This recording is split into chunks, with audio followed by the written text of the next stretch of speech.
말씀을 함께 봉독하겠습니다. 요한복음 1장 6절에서 14절까지의 말씀입니다. 봉독하겠습니다. 하나님께로부터 보내심을 받은 사람이 있으니 그의 이름은 요한이라. 그가 증언하러 왔으니 곧 빛에 대하여 증언하고 모든 사람이 자기로 말미암아 믿게 하려 하니라. 그는 이 빛이 아니요 이 빛에 대하여 증언하러 온 자라.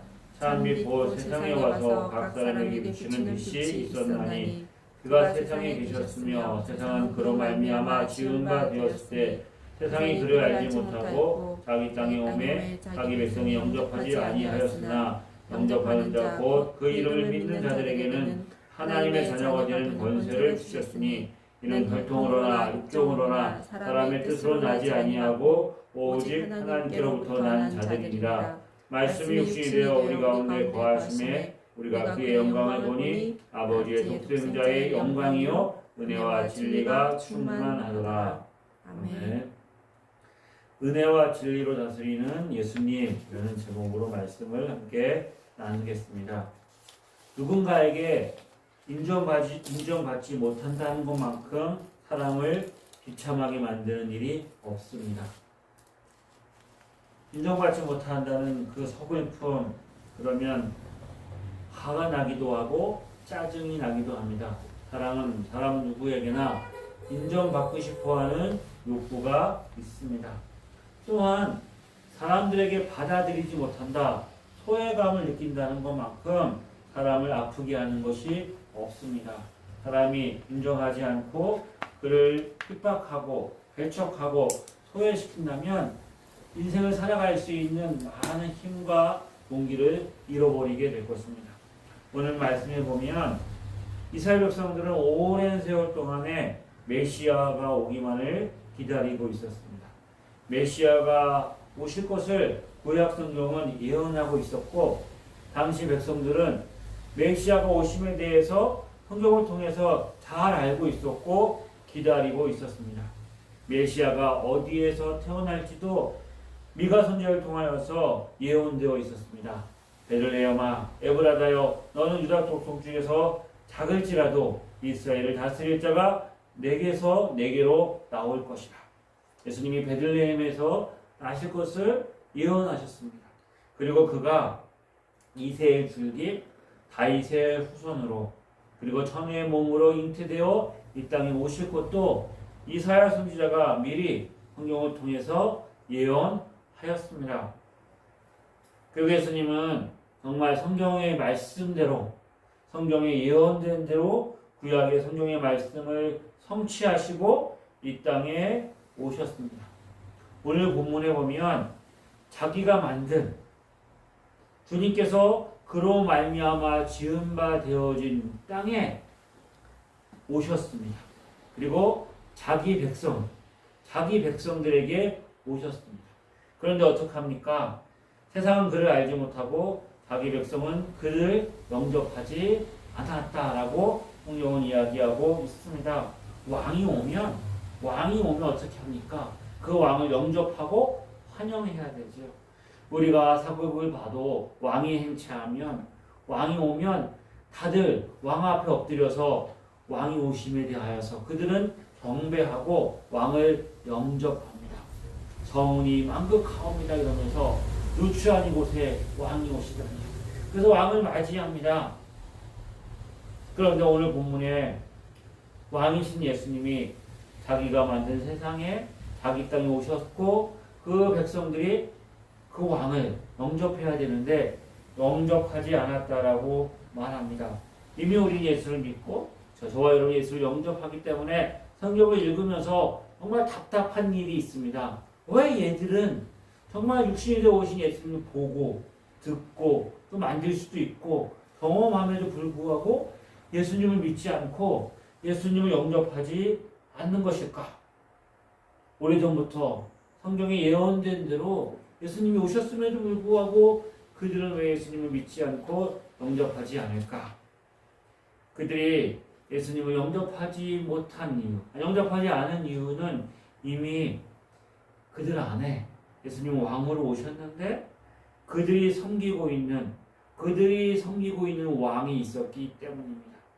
한 나라에 두 임금이 있을 수 없습니다. 권력은 부자지간에도 나누지 않습니다. 우리나라 역사를 보면 아버지가 그 아들이 장성하여 자기의 권력을 이제 위협할 때는 그 아들을 핍박하고 죽이기까지 하지요. 그들은 세상은 이미 영접하는 왕이 있었습니다. 그 왕이 누구입니까? 로마 황제일까요? 아니면 그 땅을 다스리고 있었던 헤롯 왕일까요? 그 왕은 바로 자기 자신이었습니다. 내가 왕이 된 것입니다. 우리는 모두 나라는 나라가 있습니다. 내가 살고 있는 나라, 자기라는 나라가 있고 그 자기라는 나라에 내가 왕이 되어 있습니다. 그래서 이 땅에는 왕들이 가득합니다. 중국의 춘추전국 시대에 수많은 왕들이 있었던 것처럼 이 땅에는 수많은 왕들로 가득해 있고 그것을 성경은 죄라고 말하고 있습니다. 예수님이 이 땅에 오실 때에 동방박사가 그 예수님을 경배하기 위해서 먼 곳에서 별을 보고 찾아오지요. 그리고 헤롯 왕을 찾아가집니다. 헤롯 왕을 찾아가서 유대인의 왕으로 나신 이가 어디 있느냐고 물었을 때에 헤롯이 깜짝 놀라면서 화를 내죠. 내가 왕인데 무슨 왕이 또 태어났느냐라고 말하면서 군대를 보내서 아이들을 삭살합니다. 왜요? 한 나라에 두 왕이 존재할 수 없기 때문입니다. 내가 유대인의 왕인데 왕이 또 태어났다면 그것은 반역입니다. 반역은 진압해야 하는 것이지요. 용납할 수가 없는 것입니다. 예수님이 왕으로 오셨습니다. 내 삶의 주인으로 왕으로 오셨습니다. 우리는 그 예수님을 영접해야 합니다. 왕으로 주인으로 영접해야 합니다. 그런데 사람들은 한 번 권력을 잡으면 그 권력을 내어놓으려고 하지 않습니다. 내가 왕이 된 나라에 내가 왕인데 이 권력을 내려놓으려고 하지 않습니다. 왕의 자리에서 내려오기를 거부합니다. 먼저 내 삶에 예수님을 영접하려면, 예수님을 왕으로 영접하려면 그 왕된 자리에서 내가 내려오고 예수님 왕이 되시고 나는 그 예수님의 말씀에 순종하고 살겠다고 결단해야 하는 것이죠. 하지만 우리는 그런 예수님이 필요하지 않습니다. 내가 왕입니다. 왕에게는 뭐가 있습니까? 누구에게나 욕망이 있습니다. 그 욕망을 이루어야 하는데 왕이지만 왕이라고 큰 소리를 치지만 힘이 없습니다. 한계가 분명합니다. 그래서 내 욕망과 꿈을 이루어주고 성취해줄 어떤 힘 있는 존재가 필요하지요. 그분이 예수님이라면 얼마나 좋을까. 그래서 예수님을 믿는다고 하면서 예수님은 내가 원하는 것을 이루어주는 존재이지 그분이 왕되는 것을 거절하고 거부하고 예수님 말씀에 순종하지 않는 것이지요. 우리 삶에 내 삶의 자리에 나라는 그 왕국에 예수님을 왕으로 영접하고 모셨습니까? 우리는 그것을 거부합니다. 예수님이 말씀하시면 그 예수님의 말씀에 순종해야 되는데 그 말씀을 내 생각으로 재단하고 예수님 이거 좀 가한데요? 예수님 그렇게 요구하는 것은 내 자존심이 너무 상하잖아요. 이거 너무나 무리한 요구입니다.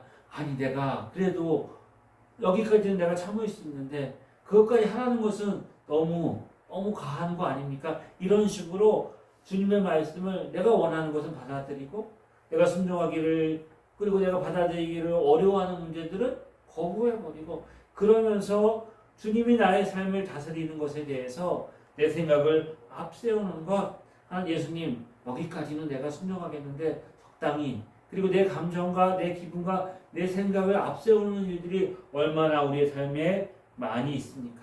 근데 분명히 말합니다. 예수님은 내 삶의 자리에 왕으로 오셨습니다.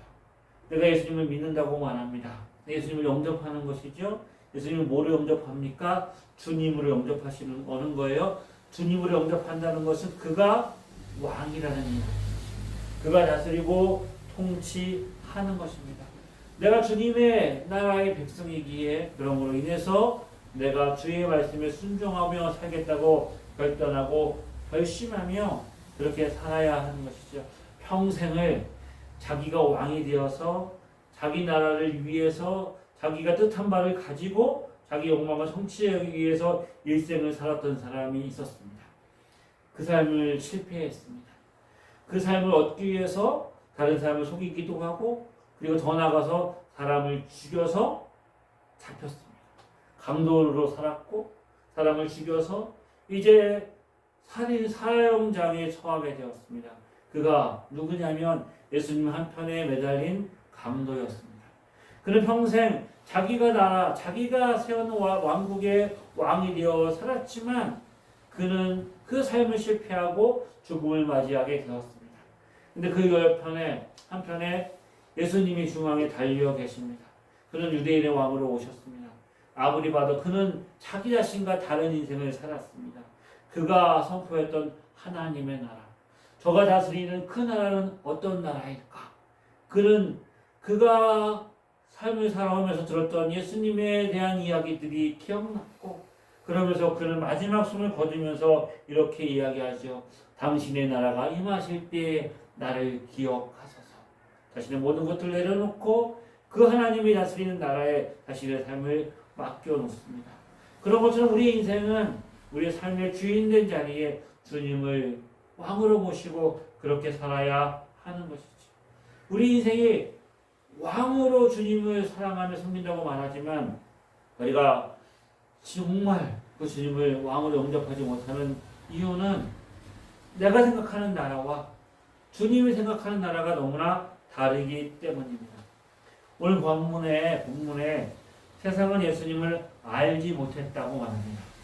그런데 그들은 예수님을 알지 못했다라는 것, 그가 존재하는 것을 알지 못했다는 이야기는 아니지요. 예수님을 분명히 알았습니다. 이 세상에 오신 예수님, 그가 어디 태어났고 그가 어떻게 자랐고 그의 형제들이 누구이고 그가 어떤 삶을 살았고 그 예수님에 대해서 그들은 많은 정보를 가지고 있었습니다. 그러나 그들은 예수님이 전하시는 하나님의 나라에 대해서는 관심이 없었습니다. 왜요? 그들이 생각했던 하나님의 나라와 예수님이 증거하며 전파하는 하나님의 나라는 너무나 달랐기 때문입니다. 예수님이 말씀을 전하며 공생의 삶을 살고 십자가의 복음을 증거하시다가 하나님 나라의 복음을 증거하시다가 붙잡히시게 되죠. 그래서 헤롯의 법정에 서게 됩니다. 헤롯이 예수님에 대해서 궁금했습니다. 유대인의 왕이라고 그러는데 왕으로서의 어떤 자신의 권력을 이용할 만큼 그런 존재는 아닌 것 같아요. 그리고 가만히 봐도 아무리 봐도 그가 죄를 지은 것 같지도 않아요. 그래서 묻습니다. 내가 왕이냐? 예수님이 대답하시죠. 내 나라가 이 세상에 속한 것이었다면, 만일 내 나라가 이 세상에 속한 것이었다면 내 종들이 싸워서 유대인들에게 나를 넘기지 않았을 것이다. 내 나라는 이 땅에, 이 세상에 속한 것이 아니다 라고 말씀하십니다. 예수님의 나라가 이 땅에 속한 것이었다면 헤로드 왕도 빌라도 총독도 로마 황제도 물리치고 이 땅에 하나님의 나라를 세우셨을 것입니다. 하늘의 천군 천사를 동원해서 그 나라를 건설했겠지요. 근데 예수님이 증거하신 하나님의 나라는 이 땅에 속한 것이 아니었습니다. 이 땅에 속한 것이 아니라 하늘에 속한 것이었죠. 또한 예수님이 다스리는 그 나라의 원리는 이 땅을 다스리는 나라의 원리와 너무나 다릅니다. 이 땅에 다스리는 나라의 원리는 무엇입니까? 이익입니다. 성과입니다. 뭔가 이익이 되는 것이 이 땅에서의 선입니다. 내 나라의 이익이 된다면 다른 나라는 어떻게 돼도 관심이 없습니다. 그들의 자원과 그들의 사람들의 어떤 삶을 착취해서라도 자신의 이익을 부풀리고 자신이 강해지는 것이 역사 아닙니까? 그것이 역사입니다. 그것이 이 땅의 원리입니다. 인간의 욕망과 자기 이익을 추구하는 것이 선입니다. 근데 예수님의 나라는 뭐가 다스리는 나라입니까? 진리가 다스리는 나라입니다. 빌라도가 물어봅니다. 내가 왕이 아니냐? 예수님이 대답하십니다. 내 말같이 내가 왕이라. 내가 이를 위하여 태어났으며 이를 위하여 세상에 왔나니 곧 진리에 대해서 증언함이라. 예수님이 다스리는 나라는 진리가 충만한 나라입니다. 진리가 선포되어지는 나라입니다. 그러므로 그의 백성들은 다 어떤 사람이 되어져야 돼요? 예수님의 말씀의 진리의 사람이 되어야 하는 것이죠. 진리가 우리를 생명으로 인도합니다. 진리만이 우리를 생명으로 인도하지요. 그런데 사람들은 진리에 관심이 없습니다. 그것이 사실이냐 아니에 관심이 없습니다. 사실인 것도 알아요. 이게 사실인 것도 알지만 그들은 그것을 거부합니다. 왜요? 이유는 간단합니다. 내 마음에 들지 않기 때문입니다. 내가 기분이 상하기 때문입니다. 내가 손해보고 내 마음에 들지 않기 때문에 그것이 사실인지 알면서도 덮어버립니다. 무시합니다. 거짓말을 합니다. 진리를 조작합니다. 생명보다 눈에 보이는 욕망을 추구하고 그것을 실현할 수 있는 것이 힘이고 정의라고 말합니다. 또한 예수님이 다스리는 나라는 은혜가 다스리는 나라입니다. 은혜와 진리가 충만한 나라. 은혜가 다스리는 나라이죠. 하지만 이 땅은 은혜가 다스리지 않습니다. 은혜가 다스리면 망한다고 말합니다. 은혜로 설 수 없다라고 말합니다. 이 땅은 은혜가 아니라 자기 욕망과 이익이 다스리고 내가 원하는 것이 선이고 그것을 이룰 수 있는 것이 선이기 때문에 이 나라를 다스리는 원리는 은혜가 아니라 교만입니다. 자기 자랑입니다. 교만과 자기 자랑, 자기 이익이 이 땅을 다스리는 원리입니다. 자기가 왕이 되어서 자기의 욕망을 추구하고 그렇게 살아가는 것 같지만 그 예수님 한편에 달린 강도처럼 그런 인생을 그렇게 살았지만 마지막에 헛되이 생을 마감하고 마지막 심판대 앞에 설 수밖에 없는 운명이 되는 거예요. 왜요? 내가 왕이 된 것 같지만 내가 왕이 아니라 세상의 종인 거예요. 세상의 풍조에 따라 휩쓸려 가는 거예요. 이 땅을 다스리는 어두움을 주관하는 공중권세 마귀의 혼나기에서 거짓의 자녀로 생을 살아가고 있는 것이죠. 그래서 사도 바울 에베소 2장에 예수 믿지 않는 사람들의 삶을 통해서 이렇게 말합니다. 너희가 예수 믿지 않았을 때 그때에는 그 가운데 행하여 이 땅의 세상 풍조를 따르고 공중의 권세 잡은 자를 따랐고 지금의 불순종 아들 가운데 역사하는 영이라. 전에 우리도 다 그 가운데서 우리 육체의 욕심을 따라 지내며 육체의 마음에 원하는 것을 하여 다른 이들과 같이 본질상 진노의 자녀이었다. 내 마음과 내 뜻과 내 생각대로 살아가는 것 같지만 보면 세상의 풍조에 휩쓸려가고 유행에 따라가고 다른 사람의 시선에 휩쓸려서 따라가고 그들의 마음을 얻기 위해서 자신의 삶을 그대로 놓고 또 그 가운데 우리를 유혹하고 미혹하는 공중 권세 잡은 자를 따라가는 어리석은 자의 삶을 살아가고 있다는 거죠. 그런 예수님을 왕으로 영접하지 않습니다. 왜요? 어리석게도 눈이 가려워서 보지 못하는 거예요. 자신의 삶을 포기할 수 없는 거예요. 자신의 욕망을 포기할 수 없는 것입니다. 그리고 더 나아가서 어떻게 해요? 세상이 예수님을 따르는 사람들을 미워하며 핍박합니다. 미워하며 핍박하고 그리고 고난과 환난을 당하게 만드는 거죠. 그러면 예수님이 왕으로 자기가 만든 땅에 오셨고 자기 백성에게 오셨는데 그들이 예수님을 알지 못하고 예수님을 왕으로 영접하지 않습니다. 그래서 예수님은 어떻게 되셨어요? 고난당하시고 십자가에 달려 죽으셨습니다. 그럼 예수님의 사역은 실패한 것으로 끝나는 것일까? 그렇지 않습니다. 그랬다면 저와 여러분이 이렇게 예수님을 믿고 예수님의 말씀을 듣고 예배하는 삶은 가능하지 않았을 거예요. 우리가 이 땅에 이 자리에 존재할 수 없었을 것입니다. 예수님 말씀하셨습니다. 왕으로 오신 예수님이 수고하고 무거운 짐진 자들아 다 내게로 오라. 내가 너희를 쉬게 하리라. 그 말씀을 듣고 많은 사람들이 예수님에게 나옵니다. 정말 작은 자들, 가난한 자들, 병든 자들, 외롭고 힘든 사람들, 멸시받는 자들, 죄인이라 취급받았던 창기와 세리와 갈릴리에 이름 없는 어부들, 가난한 목자들, 세상에서 지치고 힘들고 상한 영혼들이 예수님에게 나왔고 예수님을 영접했고 예수님이 그들에게 놀라운 복을 주셨습니다. 영접하는 자, 곧 그 이름을 믿는 자들에게는 하나님의 자녀가 되는 권세를 주셨습니다. 그들을 하나님의 자녀로 부르셨고 단순히 왕과 그 왕의 말씀에 순종하는 신앙, 이 관계를 뛰어넘어서 그를 자기의 아들로 하나님의 자녀로 삼으셨고 하나님의 자녀가 되는 권세를 누리게 하셨습니다. 예수를 믿는 자, 하나님의 자녀가 되는 권세를 누리고 주님이 다스리는 나라, 뭐가 다스린다고요?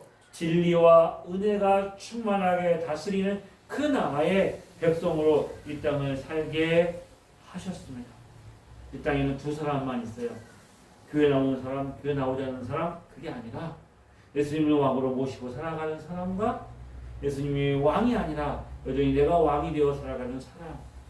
우리가 예수님을 영접했다면 우리가 분명하게 내 삶의 그 권리를 포기하고 주님을 왕으로 섬기며 살아가는 그 삶, 이 삶이 완벽하게 100% 성공하며 살아가는 사람은 한 사람도 없을 거예요. 하지만 그 결단과 그 결심과 그 삶을 살아가려고 하느냐, 그렇지 않느냐는 너무나 다른 것이죠. 예수님을 왕으로 모시지 않고 자기 욕망과 자기의 이익을 따라 살아가는 삶이 그냥 그렇게 살다가 어떻게 보면 많은 사람들이, 믿음의 사람들이 실족하여 넘어지는 것, 시편에서도 시편의 기자가 실족하여 넘어진 이유가 그런 사람 입장에서 잘 사는 거예요. 그래 잘 살아가고 이 땅에서 형통하게 살아가는 거예요. 그럼 죽을 때는 고통을 당해야겠지 했는데 죽을 때도 그냥 편안하게 죽는 거예요. 나 예수님 믿고 내가 하나님 말씀대로 살려고 하고 그런데 내 삶은 왜 이렇게 힘들고 어렵고 고난과 핍박 가운데 있느냐? 시험이 드는 거지. 그런 시험이 드는 그 삶이 우리 가운데 현실에 놓여 있지만 분명히 성경은 말합니다. 믿지 않는 자는 심판을 받지 아니하는 것이 아니요 믿지 아니하는 자는 하나님의 독생자의 이름을 믿지 아니함으로 벌써 심판을 받은 것이다. 벌써 심판을 받은 것이다. 그들 안에 하나님의 심판이 이미 시작되었고 영원한 심판이 예비되어져 있는 것이죠. 주님의 나라, 은혜와 진리가 다스리는 하나님의 나라.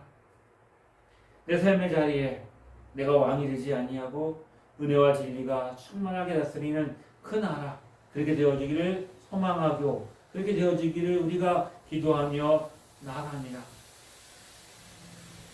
예수 그리스도를 왕으로 영접하지 않고 은혜가 아니라 자기를 자랑하고 교만하며 진리가 아니라 거짓으로 자기 욕망과 자기 이기심을 가지고 살아가는 그들 너무 힘이 셉니다. 너무 강합니다. 우리 주변에 너무 많이 있습니다. 그들 안에서 은혜와 진리를 이야기하고 살아가는 것은 너무 한가로운 얘기 같습니다. 너무 나이브하고 정말 딴 나라 이야기하는 것 같습니다. 그렇게 살면 망할 것 같습니다. 그렇게 살면 될 일도 안 될 것 같습니다. 그렇게 우리가 살 수 있을까? 두렵고 떨립니다. 사실 그것이 우리 자신이 느끼는 삶의 현실입니다. 그런데 그 삶이 가능한 이유는 은혜와 진리가 내 안에 있는 것이 아니기 때문입니다. 은혜와 진리가 내 거라면, 그래서 내가 그걸 가지고 그 삶을 싸우고 견디고 싸워야 한다면 우리 그 싸움을 싸우고 이길 수 없습니다. 왜요? 내 안에 은혜도 없고 진리도 없기 때문입니다. 그런데 은혜와 진리는 누구에게 있습니까? 내가 왕으로 섬기는 그분에게 있습니다. 주님 안에 은혜와 진리가 충만합니다.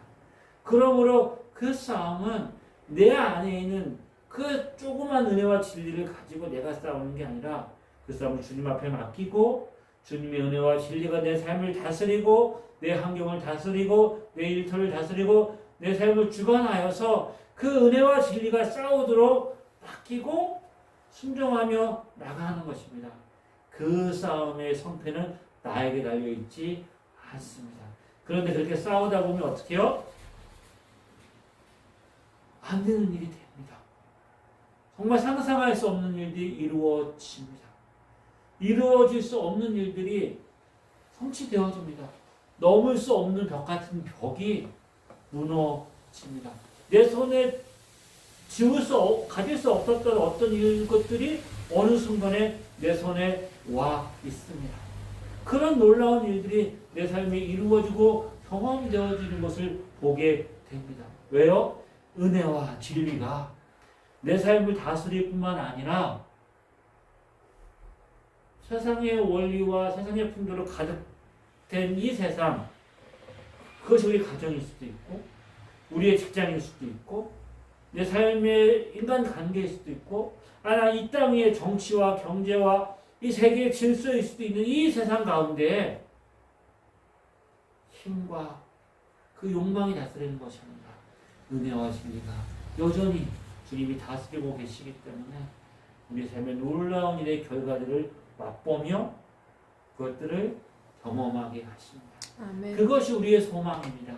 그것이 우리의 능력입니다. 그것이 우리의 믿음이고 그것이 우리의 능력입니다. 그것 없이 우리가 이 땅을 예수 믿고 살 수가 없습니다. 우리의 삶에 은혜와 진리가 충만하기를 소망합니다. 아멘. 지금도 주님께서 그 주님을 믿고 따르며 섬기는 자들에게 은혜와 진리로 다스리고 계십니다. 기도하시겠습니다. 아멘. 성도신 하나님 아버지, 이 나라의 민족 위에 열방 위에 하나님의 은혜와 진리가 충만하기를 원합니다. 세상에 전쟁의 소문이 일어나고 있습니다. 전쟁의 소문이 그치지 않습니다. 자연재해로 많은 사람들이 고통과 어려움을 당하고 있습니다. 사람들의 이기심과 욕망으로 인하여서 많은 사람들이 정말로 힘들고 어려운 삶들을 살아가면서 신음하고 있습니다. 우리 삶의 환경과 여건도 만만하지 않습니다. 우리 자녀들이 살아가는, 우리 성도들이 부딪히며 살아가야 되는 이 세상도 결코 아버지 하나님, 하나님의 은혜와 진리가 아니면 살 수 없는 그 세상을 우리가 살아가고 있습니다. 주여, 그렇지만 우리가 믿음의 눈으로 이 땅을 다스리는 것이 하나님의 은혜와 진리임을 바라보게 하여 주옵소서. 아멘. 눈에 보이지 않지만, 내 손에 잡혀있지 않지만 눈에 보이는 것에 따라, 내 손에 잡힌 것에 따라 살아가지 않고 우리 안에 역사하시는 하나님의 나라를 기대하고 믿음으로 걸어가게 하여 주옵소서. 아멘. 늘 우리와 함께 하시는 주님을 찬양합니다. 이 모든 말씀 살아계신 예수님의 이름으로 기도드립니다. 아멘. 이제는 우리 주 예수 그리스도의 은혜와 하나님 아버지의 크신 사랑하심과 성령의 인도하심이 은혜와 진리가 충만한 하나님의 나라의 백성으로 이 땅을 승리하기로 소망하는 주의 자녀를 위해 지금부터 영원히 함께 하시기를 간절히 축원하옵나이다. 아멘.